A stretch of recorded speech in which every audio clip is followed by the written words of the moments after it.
Okay, this is November 7th, 1984, and this is Joe Todd, and interview with Mr. Frank Searcy, S-E-A-R-C-Y, in Palm City. Mr. Searcy, where were you born? Stillwater, not far from here. I went to school there, starting with the first grade and on through what we called the Cal College. So, when's your birthday? my birthday? Yes, sir. August 12, 1907. Oh, born in Oklahoma Territory. Yeah. Who was your father? M.G. Searcy. He at one time was the foreman of the college farm there. Okay. And at the time then that I grew up, he ran a grocery store there, which I spent a goodly part of my time in, as you might guess. Right. And who's your mother? Yes. She was Luella Stovall Searcy. She died when I was 8 or 9 years old. You want to do it once, you want to do it four. What are your early memories of Stillwater? Well, I was 20 years. Like, what did the town look like? How big was it? The businesses there? Well, I can remember when we got the first paved street there. It was all dirt streets, water trough out in the street beside my father's grocery store, and I marveled to see them coming down the street with all those bricks being laid by hand, and that was a real advance when we got the pavements. What year was that? Oh, that would have had to have been about 1913, 14. And I want to go back and recollect things. I very well remember when we got our first electricity in the house. It was exposed wiring on the little porcelain cleats, the wires running up at the outside of the room to the ceiling, and the porcelain receptacle with the bare bulb hanging from it. Did you live in town? I lived in town, yes. What year did you get the electricity?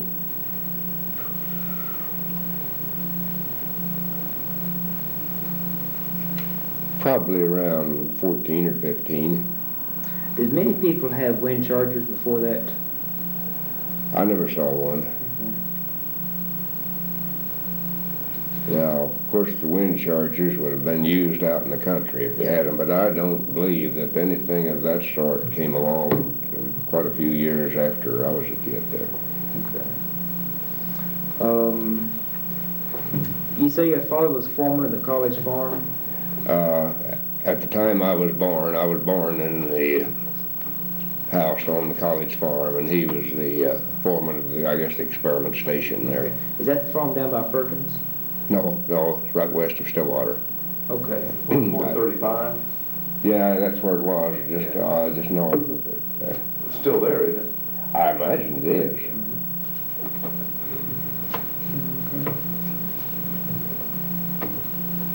And you say he also ran a grocery store? That's right. I grew up working in that grocery store. Now, was he the foreman and the store owner? No, he left the college farm and opened this grocery store and had that for many years. Why did your father come to Oklahoma? He came from Kansas, and I wouldn't know what year, but of course it was before 1907 anyhow, since I arrived on the farm there in 1907. So. When was the first time you went through Old Central? Oh, probably while I was in high school. That would have been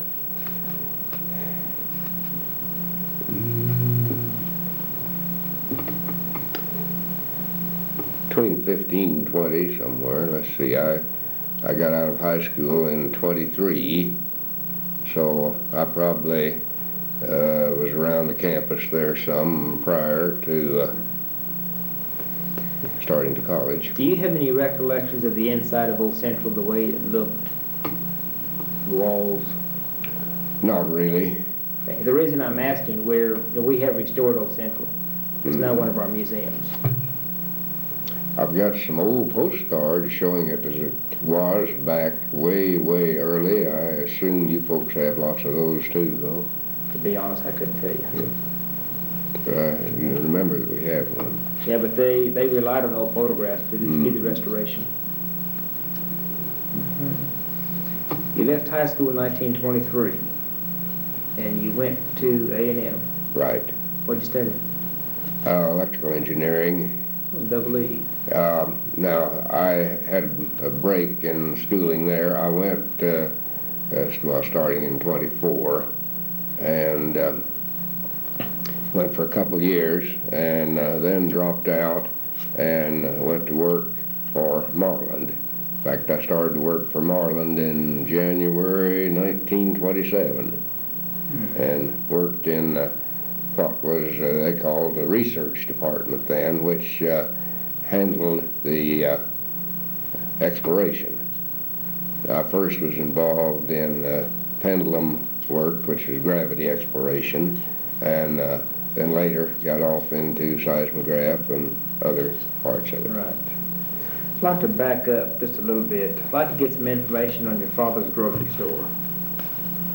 Was it strictly a grocery store? Yes, All he handled? grocery store. Where did he get his groceries? Oh, I remember there were various wholesale houses. One that we got a lot of things from was Pawnee Mercantile Company in Pawnee. And I remember there was a Bartlett produce company that we got the bananas, which in those days came in sort of a wooden tall crate, came in the whole bunches rather than like they do nowadays. It was always kind of a game to search those carefully and see how many tarantulas were in each one. And a lot of times we'd find a great big black one and coax him out into a fruit jar and give him to the entomology department at the college. They liked to get them. That was in the days when lard came in 300-pound barrels and you dished it up with a scoop. Now I say lard, that actually was a compound. And with pure lard, in the winter you had to practically chop out of the cans, and in the summer, well, you had to dip it out. Right. So. They say it was a compound. What is a compound? Well, the Crisco today, that type is what we got then, and they called compound lard. In other words, it was a cottonseed oil mixture that was made into the product such as you see in Crisco today. Okay. What were your duties in the store? I opened it up in the morning and swept the floors and general run of keeping things on the shelves, waiting on the customers. When I got old enough, I drove the delivery wagon. Back when I first started working in the store, we had horse delivery. We had to keep the horses out in the barn at our house, and one of the things I had to do was draw water out of the well and water the horses in the morning. What was the name of the store? Searcy's Grocery. Searcy's Grocery. How long did your father have that store? Oh, Lordy.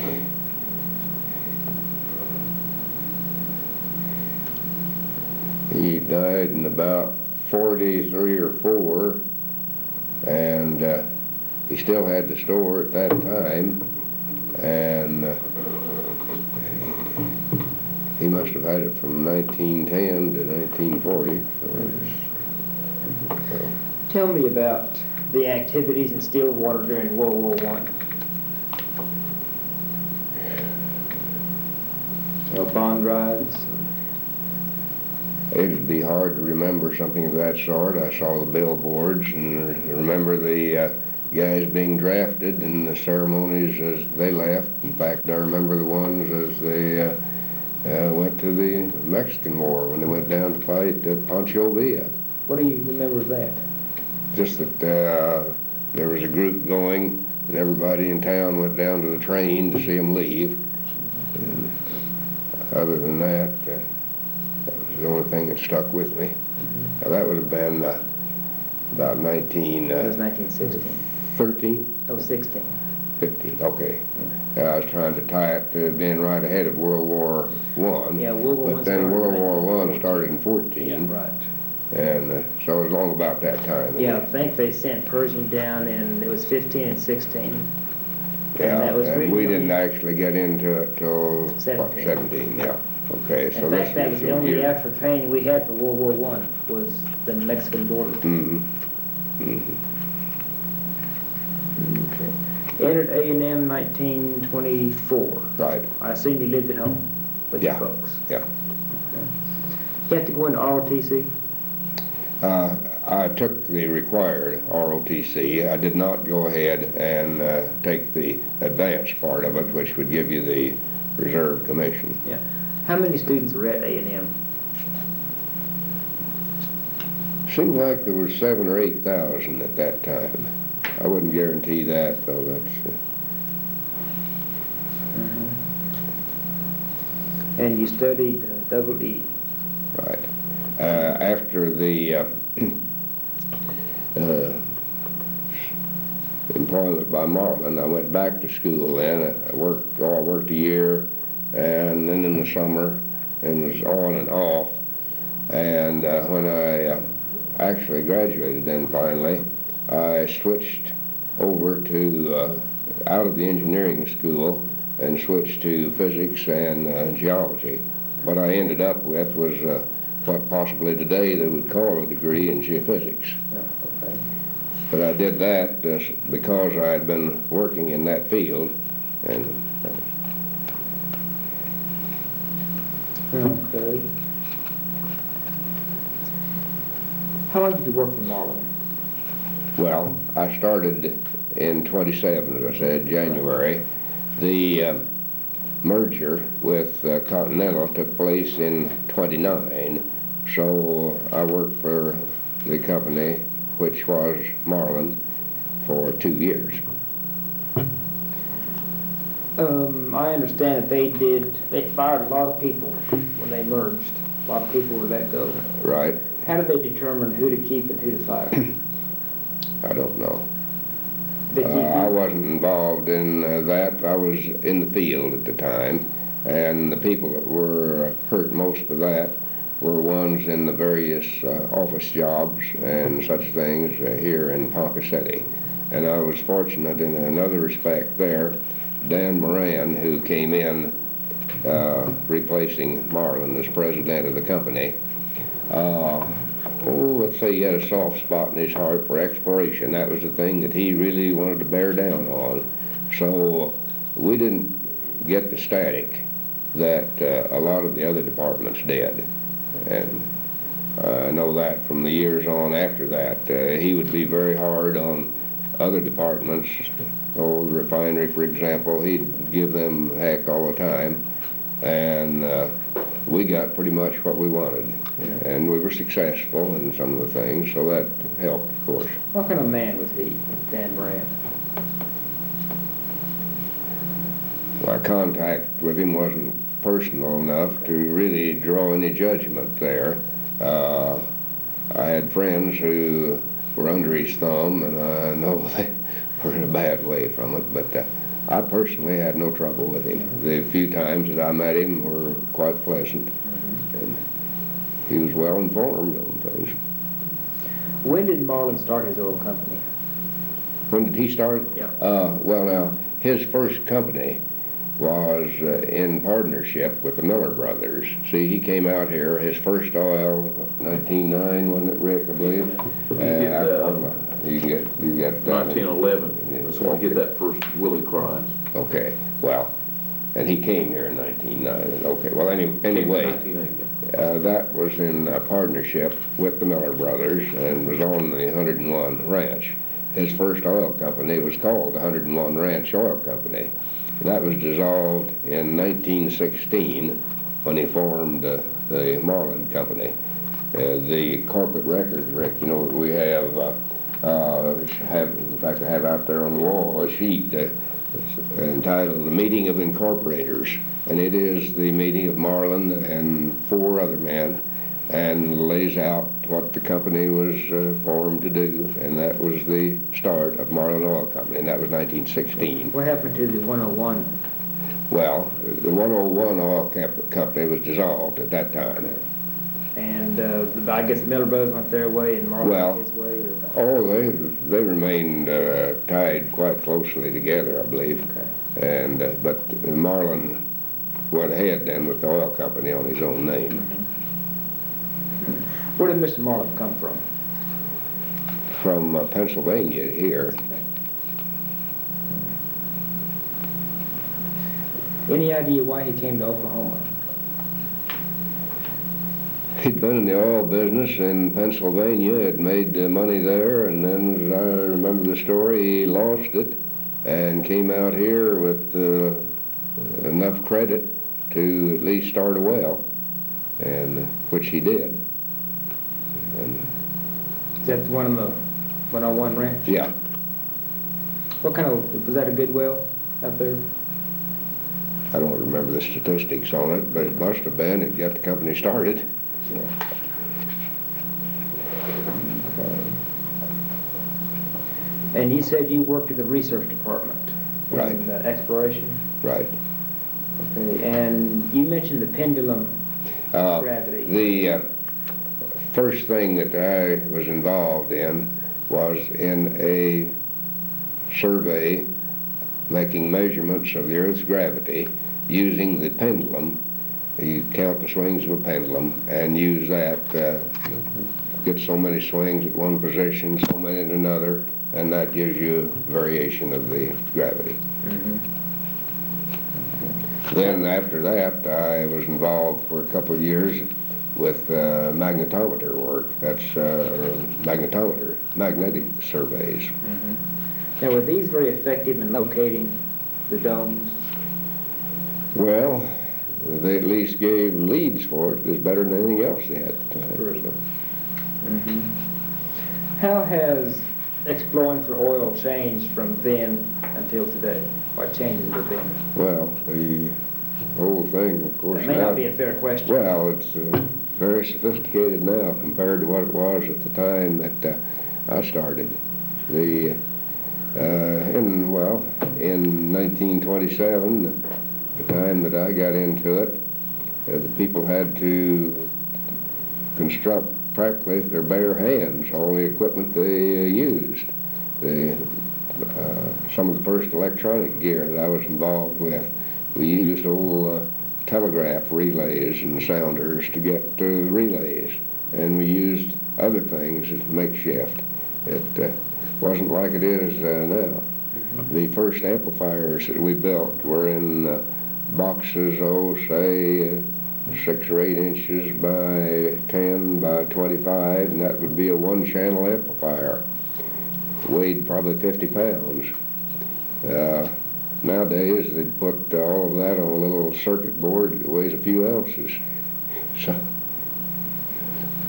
You ever work on the drilling rig itself? No. No.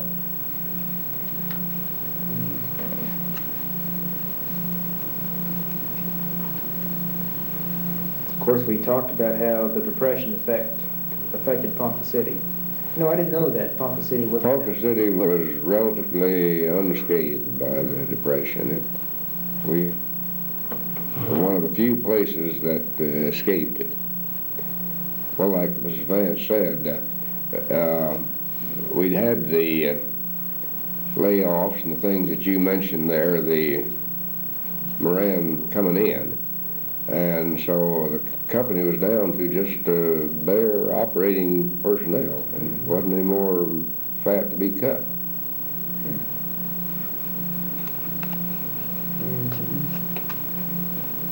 What about recreation in Ponca City in the early days? The movie houses? One of the things that was quite a program here in the early days, Lou Wentz, you've heard of, I know, had a feud of some sort with the theater owners, So he decided he'd have free shows for the people in town. So in the, what's now the municipal building, the auditorium there, oh, I don't know, once or twice a week, he'd have a show. It was just a movie. It was free to the town. How come they had the disagreement? I don't know. At any rate, that was apparently what had happened. Now, speaking of just the general recreation and shows, Ponca City was very fortunate in the the late days of Marlon, early Continental, in having real headliner theater attractions here. I remember seeing Harry Lauder, John McCormick, Sigmund Romberg here with Blossom Time, and shows that, well, I think they hit Ponca City, Tulsa, and Dallas in this part of the world. So it was a real cultural advantage, let's say. I was going to ask, was there much cooperation between the companies like Conoco, Phillips, Champlin, along here? In the early days, I don't think there was the collaboration that exists in the more modern versions of the companies. But again, I wasn't involved in anything that would give me any real knowledge of that, so that'd be just... What kind of business was Mr. Wentz in? Excuse me? What kind of business did Mr. Wentz have? Well, he was another oil company, and in fact, a very successful one. He was one of the, say, 10 richest men in the world at one time. Did you know him? No, no. He was with Marlon in the beginning, and then they split apart somewhere or other. I don't know any details on that. Okay. What about World War II? Well, again, the part that I was in, exploration, was one of the so-called essential industries. So those of us involved in that, not exposed to the draft, let's say.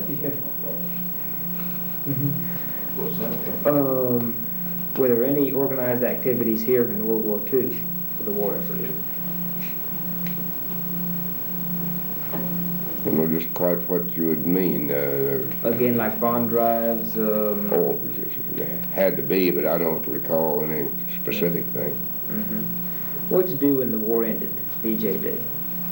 The big celebration here?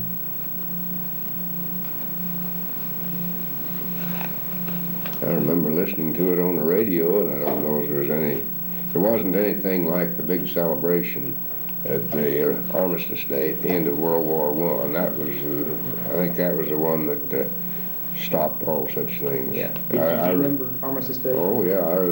Tell me about that. Well, that is in Stillwater, and you may remember the history that there was a reported armistice, and then it turned out that it had not yet been signed, and then the real one was 3 days later, I believe. But at any rate, the big hoopla was at the first one. And I remember cars racing up and down the main street, people shooting shotguns up in the air, and it was quite a to-do.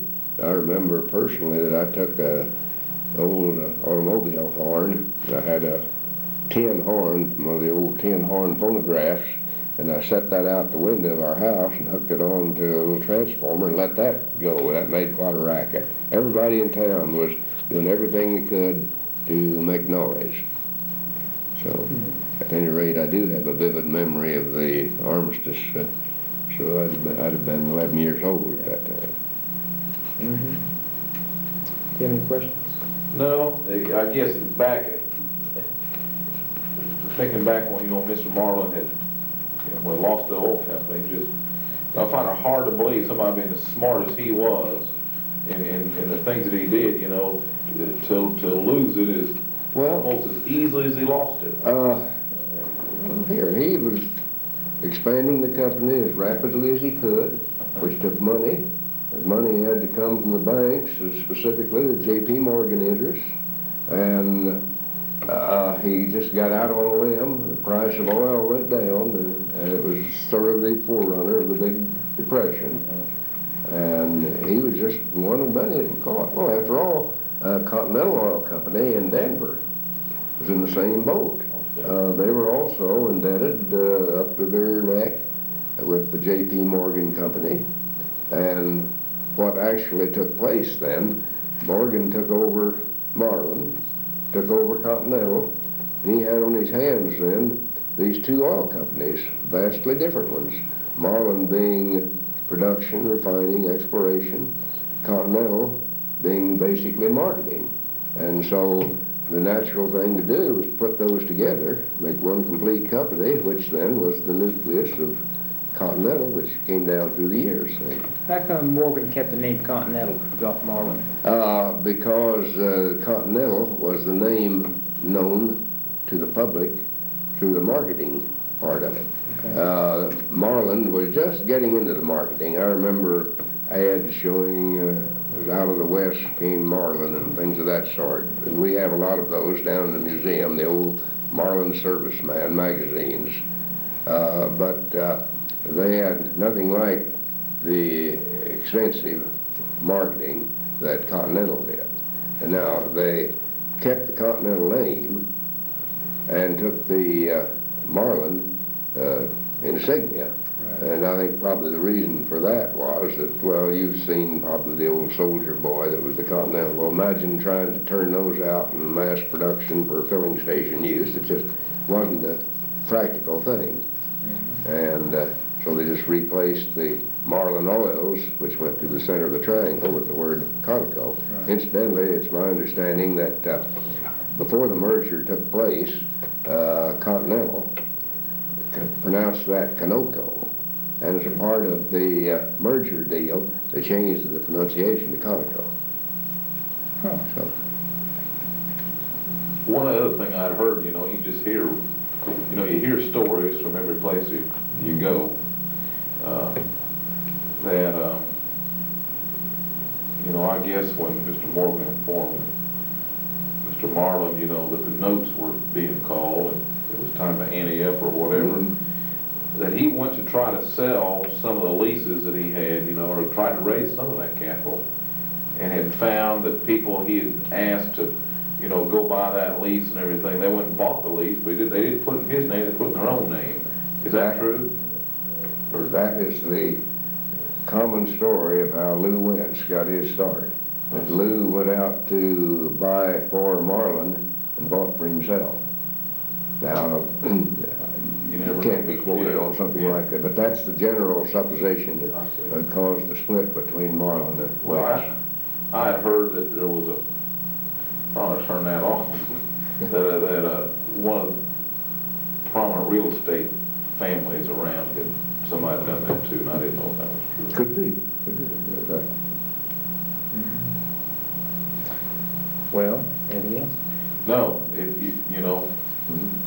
do you remember much about the construction of this house? What did the town think about when he decided to build this place? Here he had a heck of a home over there on Central with a golf course there, and you couldn't see anything except his place for miles. Then he came and started this place. What did the people think?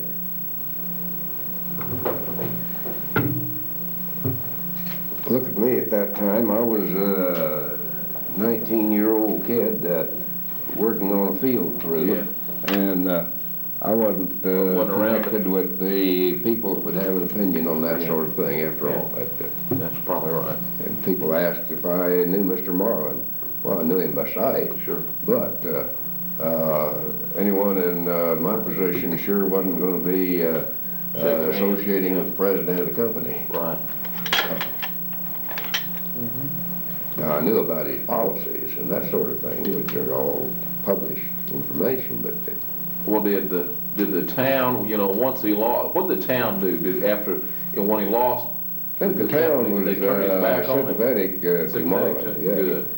And, well, now, let's see. It seems that, it's authenticated that Moran and the rest of the group would have kept Marlon on as a member of the board and salaried if he would leave Ponca City. And he refused to leave Ponca City, so they said, okay, you're out in the cold. Gee whiz, I know he had. I believe that's told in this thing. We have Well, I know my he's experience with the money trust and that little Yeah. pamphlet. That, You know, I know he was offered the chairman of the board's position. yeah, he was offered a good position. You know, but I did not know they was asking him to move. But yeah, the stipulation was that he had to leave Ponca City because they felt that his being here would keep the town too much in sympathy with him. And, Plus the employees. yeah, at least that was the thing that I've always heard about it. Well, thank you. Thanks, Frank. This is November